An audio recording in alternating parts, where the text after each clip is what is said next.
Hey everyone, welcome back to the channel. If you've ever felt overwhelmed by designing dashboards from scratch, or you worry that your UIs look a bit cluttered or inconsistent, today's tutorial is for you.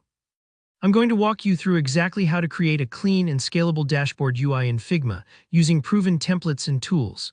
By the end of this video, not only will you have a polished dashboard under your belt, but you'll also understand some best practices you can apply to any project going forward. Let's jump right in. First things first, open up Figma and head over to the Templates and Tools section. Now in the search bar, simply type in Scalable Dashboard UI. This step is like looking for a recipe before you start cooking. It saves you tons of time and gives you a solid foundation to work from. It might take a moment as Figma pulls up results, so don't worry if it's not instant. Once you see the list, take a minute and browse through the options. Not all dashboards are created equal. Some are heavy on analytics, others focus more on user management, and a few might really prioritize minimalism. Think about your project's needs and envision how each template could work for your specific use case. Now select the dashboard UI design that feels the closest to your vision. Here's a little tip.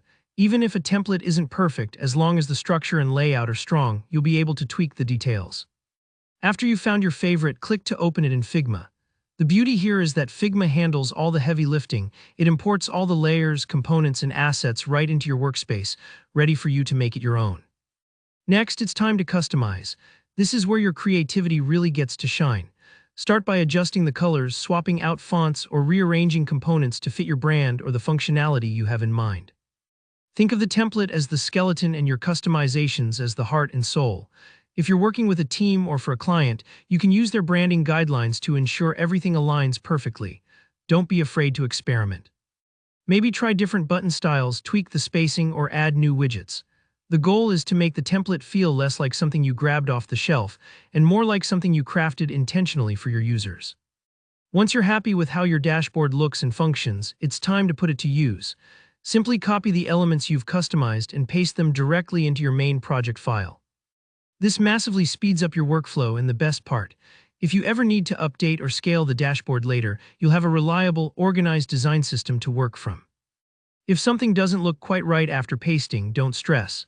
Sometimes spacing or theme colors might need quick adjustments in your existing design, but that's totally normal. And just like that, you've created a clean, scalable dashboard UI in Figma, starting from a template, giving it your personal touch and integrating it seamlessly into your project. I hope this saved you some time and sparked some design inspiration too. If you found this video helpful, don't forget to hit that like button and let me know in the comments if you have any questions or want to see more UI tutorials like this. And of course, make sure you subscribe so you never miss a new lesson. Thanks for watching, and I'll see you in the next one.